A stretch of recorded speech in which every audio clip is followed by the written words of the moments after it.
어느 날 문득 이런 생각이 들었습니다. 나는 아내이기 전에, 어머니이기 전에, 요양보호인이기 전에 그냥 나 자신으로 살고 있긴 한 걸까? 안녕하세요. 이선영입니다. 올해 61하고 남편은 70입니다. 9살 많은 남편은 3번의 뇌경색을 겪었고 지금은 침대에서 거의 움직이지 못한 채 지내고 있습니다. 다행히 저는 요양보호사 자격증이 있어서 남편을 돌보는 일은 어느 정도 익숙해졌고 일주일에 서너 번은 다른 어르신 댁에도 들르며 소소한 수입을 벌고 있습니다. 젊은 시절 남편은 큰 회사에서 부장으로 근무했고 가정에는 성실하고 충직한 사람이었습니다. 지금은 많이 달라졌지만 함께한 세월을 생각하면 원망보다는 책임감이 앞섭니다. 그날도 장을 보러 나가는 길이었습니다. 아파트 우편함에서 문득 시선을 끄는 전단지 하나를 발견했죠. 묻지 말고 떠나세요. 외롭지 않은 하루를 선물합니다. 이름도 직업도 신분증도 필요 없는 당일치기 낯선 여행. 하단에는 이렇게 적혀 있었습니다. 중년의 소소한 일탈, 안전하게 즐기세요. 말도 안 되는 광고처럼 보였지만 저는 그 전단지를 가방에 조용히 넣었습니다. 무엇 때문이었을까요? 그날따라 그 한 줄이 오래도록 마음에 남았습니다. 외롭지 않은 하루라는 말이 왠지 나를 부른 것 같았거든요. 그날 저녁 남편의 식사를 챙기고 설거지를 마치고 나서 무심코 가방에서 그 전단지를 다시 꺼냈습니다. 묻지마 관광. 이름부터가 우습고 엉뚱하지만 이상하게 마음이 움직였습니다. 결혼하고 나서 아내로서, 엄마로서, 그리고 이제는 간병인으로서만 살아온 지난 세월. 이선영이라는 이름은 어느새 잊고 살았던 것 같습니다. 다음 날 나는 조용히 전단지에 적힌 전화번호로 전화를 걸었습니다. 상냥한 여성의 목소리가 받았습니다. 이번 주 토요일 강릉 당일 코스가 있습니다. 아침 7시 서울 출발, 저녁 9시 복귀 예정입니다. 예약 도와드릴까요? 순간 망설였지만 이내 마음을 굳혔습니다. 네, 예약할게요. 전화를 끊자마자 심장이 뛰기 시작했습니다. 결혼한 지 30년이 넘도록 남편을 두고 혼자 여행을 가본 적이 한 번도 없었기 때문입니다. 그날은 마침 아들이 집에 오기로 한 날이었고 하루 정도는 나를 위한 시간으로 써도 되지 않을까 스스로를 설득했습니다. 토요일 아침 남편의 하루치 식사와 약을 준비하고 아들에게 다시 한번 전화를 걸어 꼭 와줘 하고 부탁했습니다. 어디 가는데? 남편이 의아한 눈으로 물었습니다. 요양보호사 보수교육이 있어요. 저녁엔 돌아올 거예요. 그리고 아들 곧 올 거니까 걱정 말고. 생각보다 거짓말은 쉽게 나왔습니다.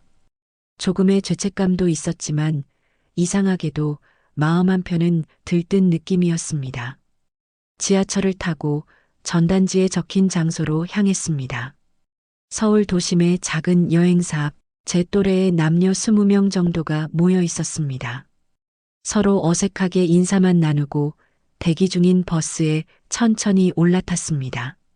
진행자는 가벼운 웃음과 함께 우리를 2명씩 짝지어 주었습니다. 제 파트너는 60대 초반쯤 되어 보이는 단정한 남성이었습니다. 짧은 인사 후 그는 조용히 제게 자리를 양보했습니다. 앉으세요. 고맙다고 말하고 자리에 앉았지만 마음은 긴장되어 있었습니다. 이 낯선 공간, 낯선 사람, 그리고 익숙지 않은 자유. 버스가 서울을 벗어나 고속도로에 접어들자 조심스레 그가 말을 걸었습니다. 처음 이런 여행 나오신 거죠? 긴장한 게 눈에 보여요. 제가 웃으며 대답했습니다. 네, 티가 많이 나나요? 그는 가볍게 웃었습니다. 저도 처음이라 그런지 같은 느낌이에요. 반갑습니다. 우리는 서로 이름 대신 부를 별칭을 정했습니다. 그는 진우라고 불러주세요. 저는 수진이라고 해주세요. 둘 다 젊은 시절 가장 좋아했던 이름이라고 했습니다. 그렇게 낯선 여행은 뜻밖의 익숙한 대화로 시작되었고, 아직 도착도 하지 않았는데 어느새 조금 편안한 미소가 번지고 있었습니다. 버스는 3시간쯤 달려 강원도 동해안의 작은 어촌 마을에 도착했습니다. 창밖으로 보이는 드넓은 푸른 바다, 반짝이는 햇살, 그리고 잔잔한 파도 소리. 도시에서는 느껴보지 못했던 바람의 냄새가 가슴 깊숙이 파고들었습니다. 참가자들은 작고 아담한 펜션에 짐을 풀었고 방 배정은 추첨으로 정해졌습니다. 다행히 모두 1인 1실이었기에 불필요한 긴장 없이 자유시간을 맞을 수 있었습니다. 점심은 인근 횟집에서 먹었습니다. 바다에서 막 잡은 듯한 싱싱한 회에 된장찌개와 따뜻한 밥까지 소리 없이 들어간 음식이었지만 오랜만에 맛있다는 감각이 입안에서 느껴졌습니다. 그렇게 점심을 마친 뒤 참가자들에게 자유시간이 주어졌습니다. 혹시 등대까지 같이 걸어보실래요? 진우 씨가 조심스레 제안했습니다. 조금은 망설였지만 고개를 끄덕였습니다. 좋아요. 걷기 딱 좋은 날씨네요. 우리는 바닷가를 따라 천천히 걸었습니다. 모래 위에 발자국을 남기며 걸을 때마다 잊고 살았던 감정들이 하나씩 떠올랐습니다. 진우 씨는 조용히 옆을 맞춰 걸었고 가끔 파도가 다가오면 저를 살짝 안쪽으로 끌어당겨 주었습니다. 그 미묘한 손길이 닿을 때마다 가슴 깊숙이 잊고 살았던 여자로서의 나가 깨어나는 느낌이 들었습니다. 수진 씨는 평소 취미가 뭐예요? 그가 물었습니다. 예전에는 수채화를 그렸어요. 결혼하고 아이 키우느라 다 잊었지만요. 와, 멋지네요. 전 고등학교 때 클래식 기타를 좀 쳤어요. 지금은 손이 굳었지만요. 자연스럽게 이어지는 대화. 어느새 우리는 서로가 좋아했던 음식, 여행지, 영화, 음악에 대해 이야기했습니다. 놀라울 정도로 대화가 끊이지 않았고 생각보다 많은 공통점이 있다는 사실에 놀랐습니다. 무엇보다도 동갑이라는 사실이 더더욱 그랬습니다. 남편과는 9살 차이여서 늘 대화가 어긋났는데 진우 씨와의 대화는 한편의 오래된 라디오처럼 편안하고 익숙했습니다. 등대는 생각보다 가팔랐습니다. 절반쯤 올랐을 때 숨이 가빠졌고 저는 잠시 쉬어가자고 말했습니다. 여기서도 이렇게 아름다운데 정상에선 얼마나 멋질까요?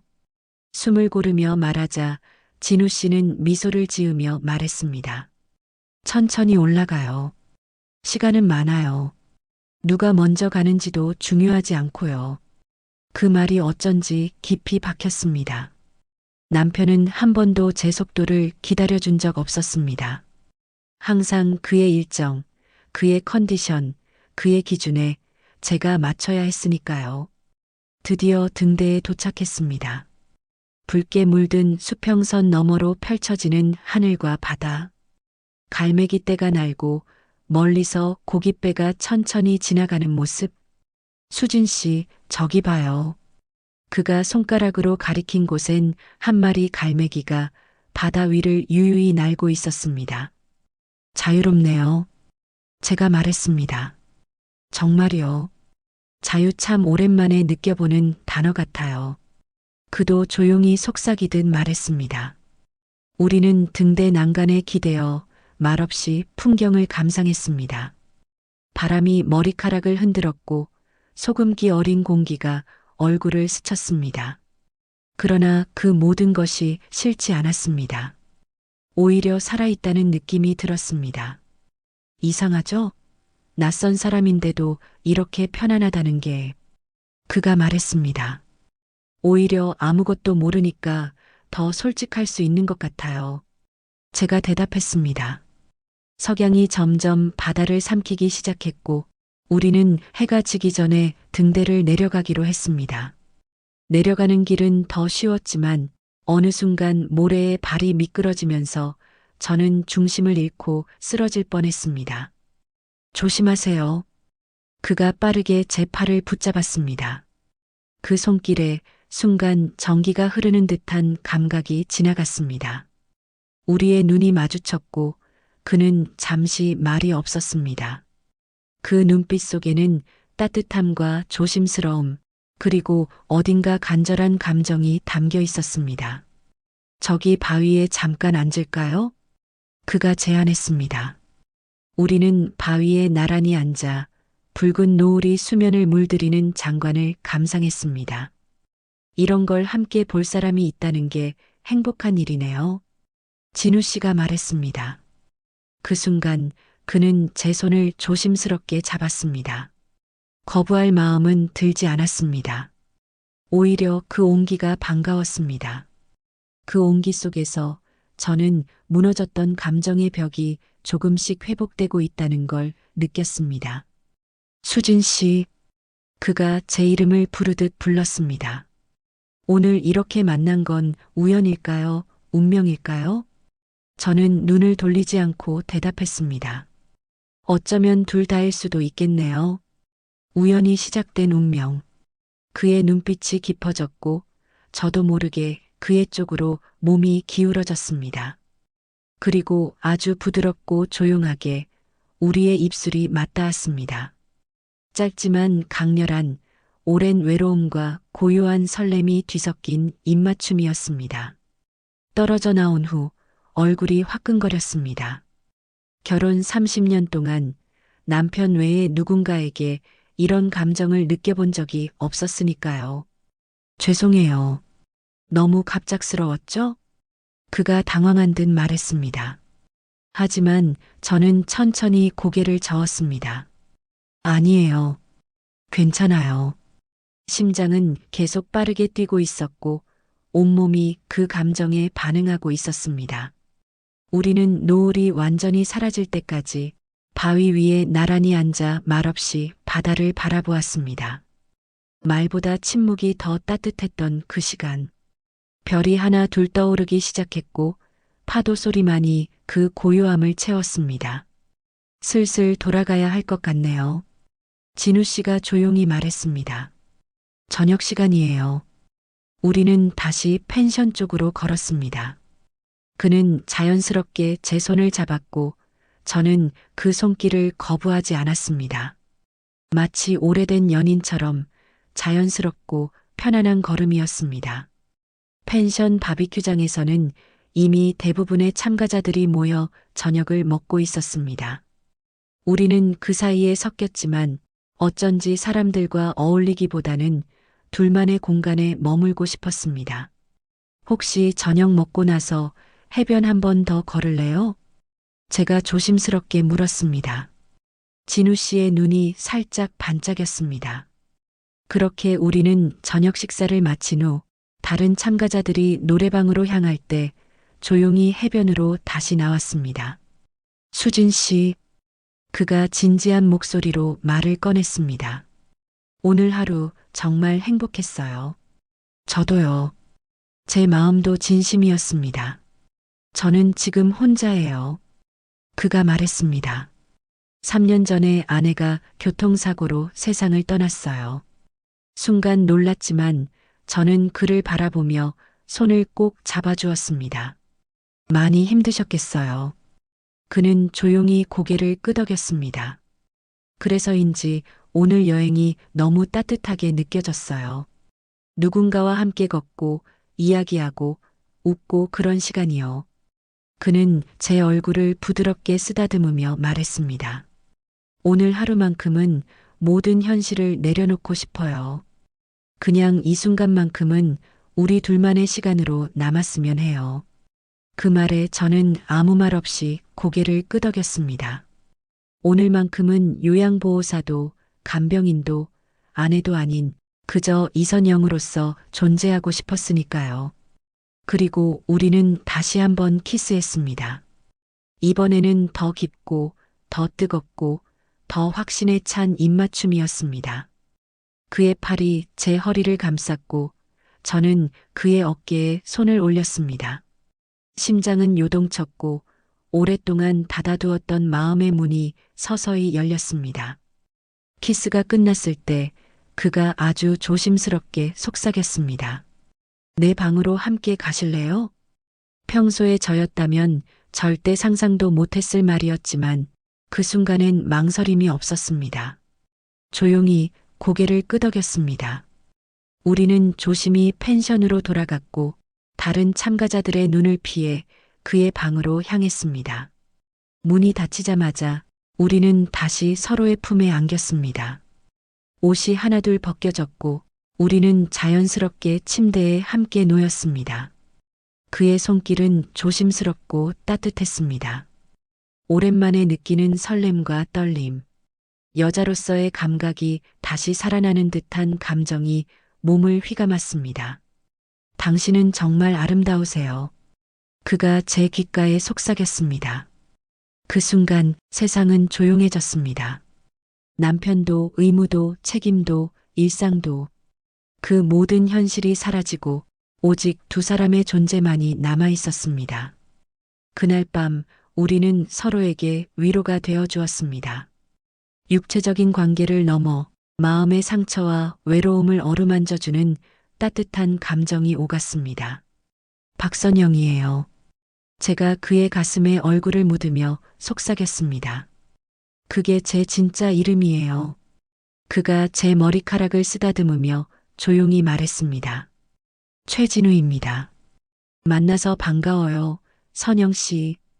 이름을 나눈 그 순간 우리는 가명이 아닌 진짜 우리로서 서로를 마주하게 되었습니다. 그날 밤 우리는 많은 이야기를 나누었습니다. 삶의 기쁨과 슬픔, 후회와 희망, 그리고 서로의 꿈에 대해 아주 조용히 그리고 깊이.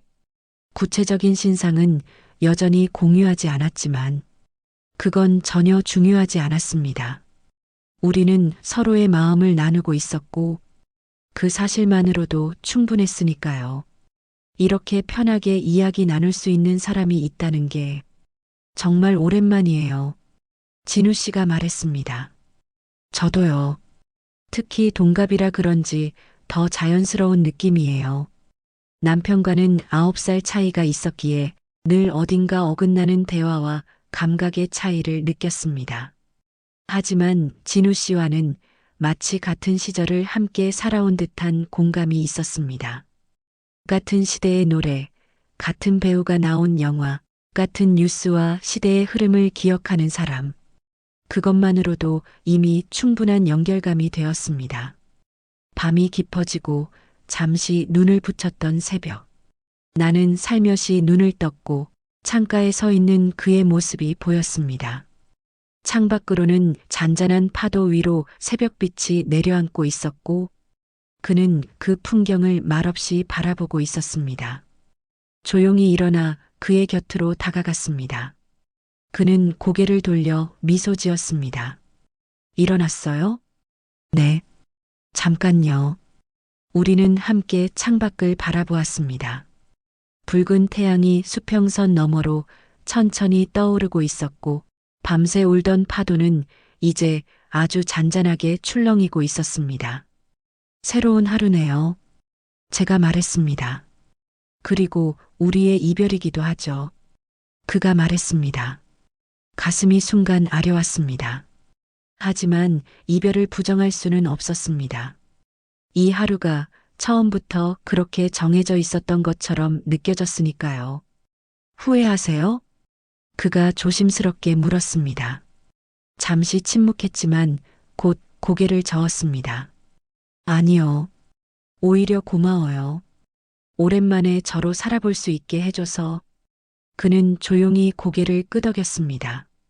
그 눈빛 속에는 미안함보다 감사함이 더 크게 담겨 있었습니다.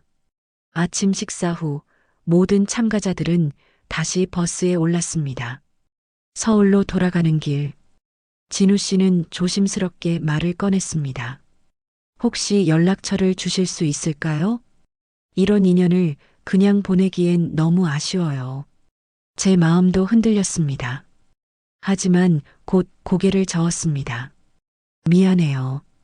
여기까지만 하는 게 좋을 것 같아요. 그는 잠시 침묵하다가 고개를 끄덕였습니다. 알겠어요. 당신의 결정을 존중할게요. 하지만 이 하루는 절대 잊지 않을 거예요. 저도요. 영원히 기억할게요. 우리는 그렇게 각자의 삶으로 돌아갔습니다. 집에 도착했을 때 남편은 평소와 다름없이 텔레비전을 보고 있었습니다. 다녀왔어요. 제가 말했습니다. 응? 교육은 어땠어?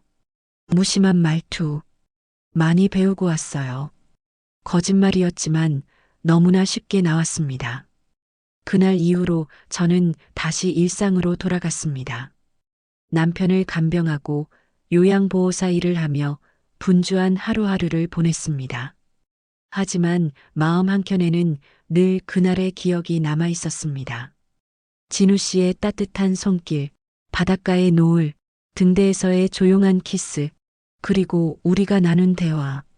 그 모든 것이 한 편의 영화처럼 제 마음속에 남아 때로는 숨 고르듯 꺼내보게 되는 작은 위안이 되었습니다. 그렇게 반년이 흘렀습니다. 그리고 그날은 평범한 화요일 아침이었습니다. 아침 식사를 준비하고 있는데 거실 쪽에서 쿵 하는 둔탁한 소리가 들렸습니다. 여보, 급히 거실로 달려가 보니 남편이 소파 옆에 쓰러져 있었습니다.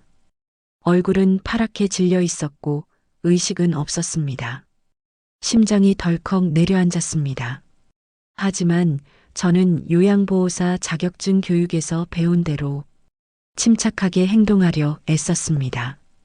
즉시 119에 신고했고 남편의 상태를 확인하며 응급조치를 시작했습니다. 곧바로 구급차가 도착했고 남편은 급히 병원으로 이송되었습니다. 병원 응급실 앞에서 저는 주저앉을 듯 불안한 마음으로 대기했습니다.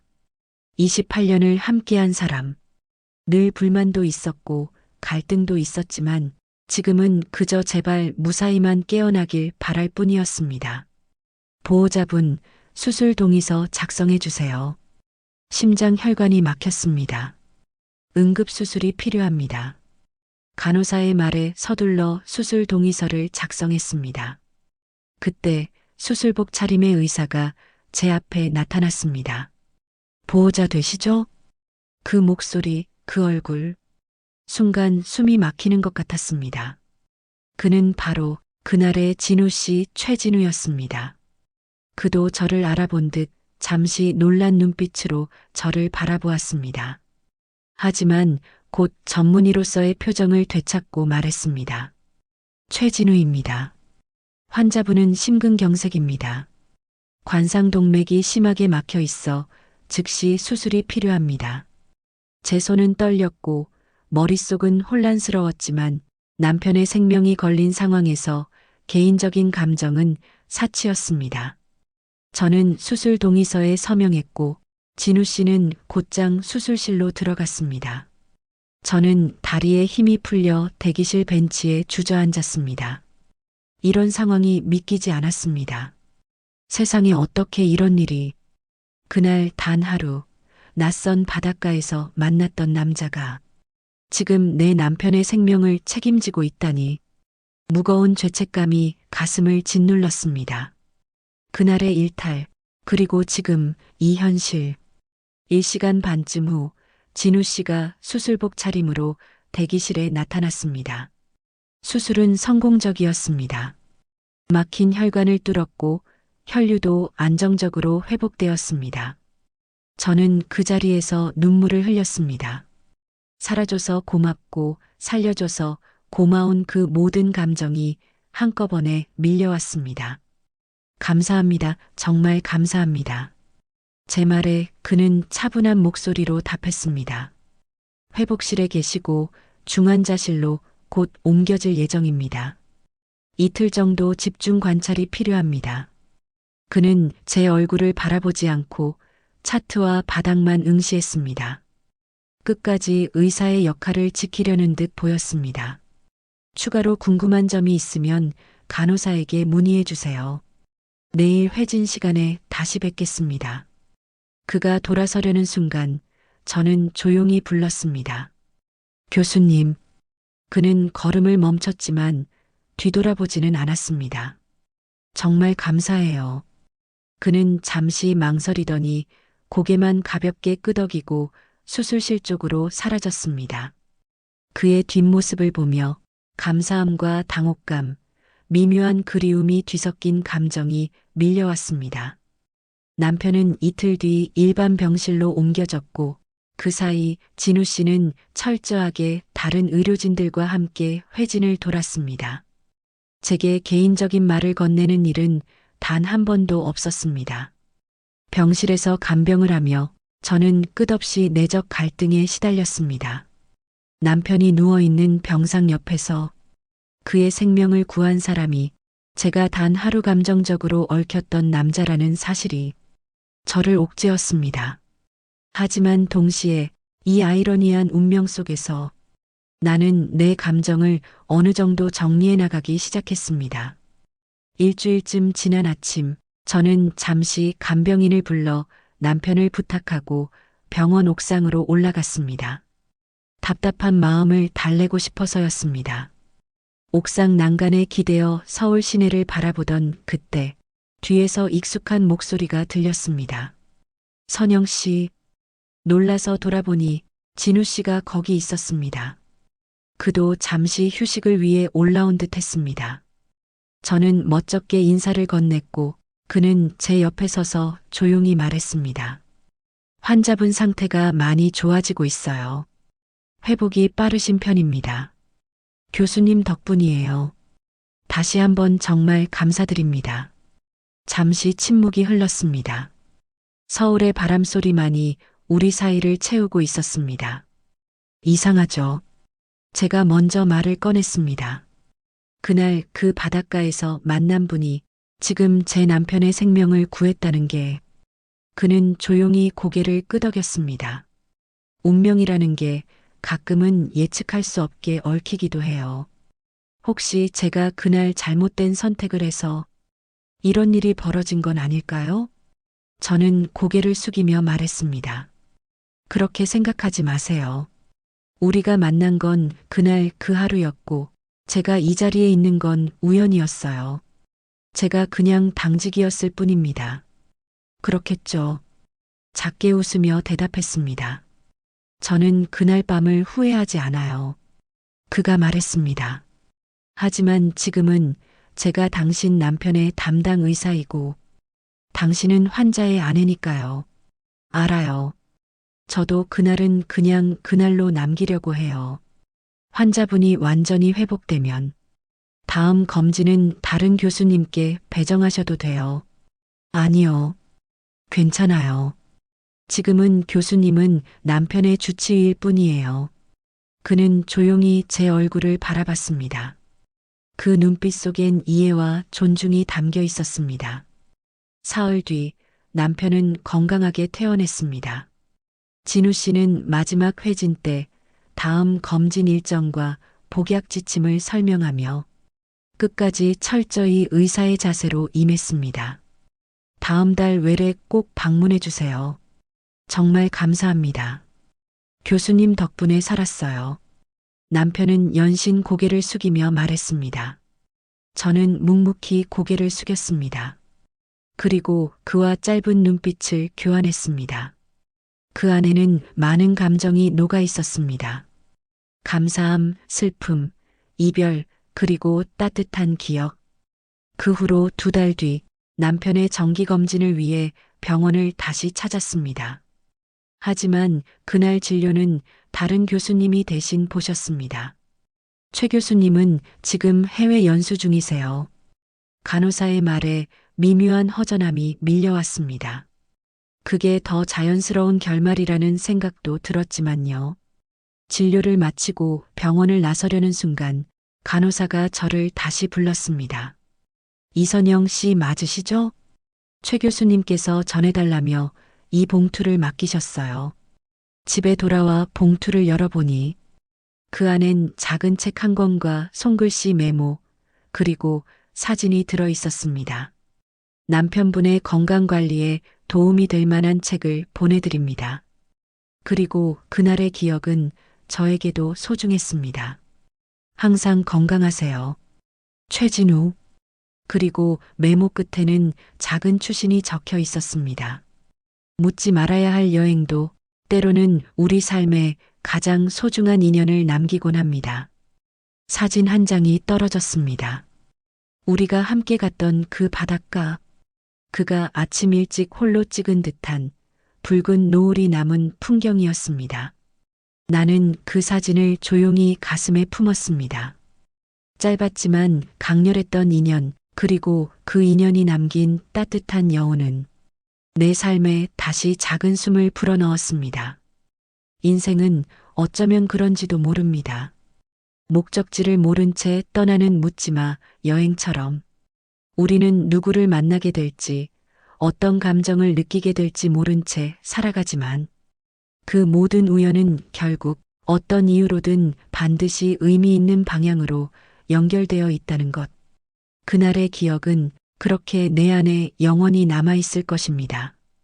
누구에게도 말하지 못할 하루, 하지만 그 하루가 누군가의 삶을 구했고 또 다른 누군가의 마음을 살렸습니다. 사랑이 아니어도 좋습니다. 위로였고 숨 쉴 틈이었고 다시 살아갈 용기를 준 만남이었으니까요. 그날의 해변, 그 노을, 그 따뜻했던 손길은 더 이상 이어지지 않아도 영원히 마음속에 남아있을 겁니다. 여러분, 지금 이 순간 누군가의 간병인이자 가족으로 삶을 견디고 계신가요?